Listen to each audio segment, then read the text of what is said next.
what the majority only theoretically learn. Richard, one of the points that you seem to be getting at in the book is that maybe we are too tolerant of religion, but isn't tolerance a central value of America? Aren't we supposed to live and let live? Even religious tolerance, the freedom of belief, is enshrined in the Constitution. Aren't you going against these American values by arguing that people should not believe these central beliefs? Well, I very, very strongly hope not. I very strongly believe in that central value of the American Constitution, and it is a British value as well, although we don't have a written Constitution. So, no, don't let anyone knock the idea of tolerance. I think that what we do have to be a little bit careful about, though, is not to bend over backwards too far to privilege certain kinds of belief rather than others. There are limits that society seems to draw to what you're allowed to say for fear of giving offense to people. Now, if I disagree with your political views, if, say, you are a right-wing Republican and I'm a left-wing Democrat, everybody would expect that we would have a good, robust argument and we wouldn't pull our punches and we would not halt our discussion for fear of offending each other. But religion seems to be given a kind of special privileged status, and you'd better not offend my religion. You can offend my views on politics, my views on economics, my views on hunting or anything you like that, but don't offend my religion.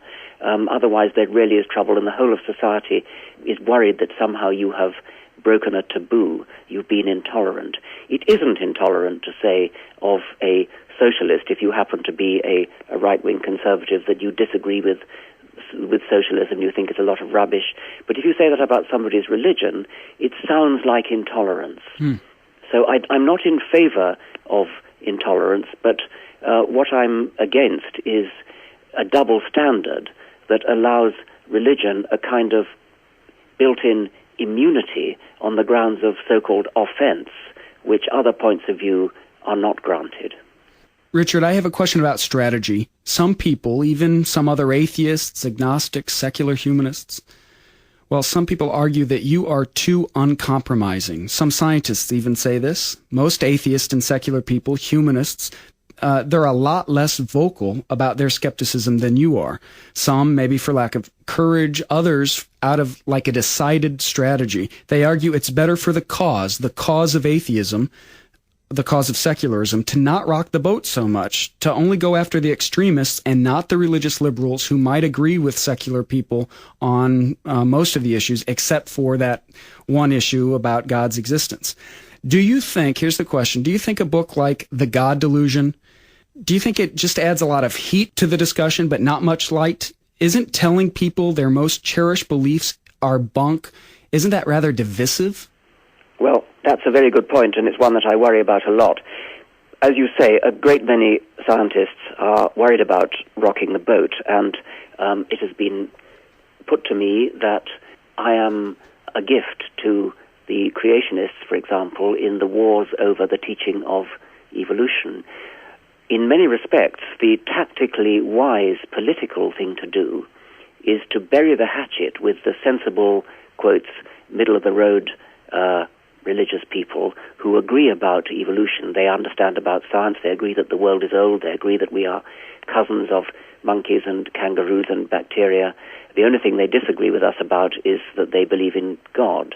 And the tactically prudent position, many scientists think, is to go along with such people and to say, we have no quarrel with your belief in God, that's a private matter, nothing to do with science, separate magisteria. The really important thing is that we agree about science. We agree that evolution is true. We agree that creationism shouldn't be taught in the public schools, etc. And I can see a very strong argument for that. If you think that the battle over creation and evolution is the big war that we're fighting. If, on the other hand, you think that that battle is only a skirmish in a larger war of realist naturalists against supernaturalists, then the evolution issue is just a skirmish, and to compromise, to appease on that particular issue rather than to go for the big issue, which is there a God at all, is not an honest thing to do. I respect those of my colleagues who make that compromise. I can see politically why they do it, and occasionally in interviews I've even done it myself. I've even, for example, vigorously defended bishops and archbishops and popes because of their staunch defense of evolution and science against the cavemen of creationism. But when it finally comes down to it, when push comes to shove, for me the really big question is there a God at all? And I can't find it in me to compromise on what I see as the big question for the sake of a tactical battle over education in the American public schools.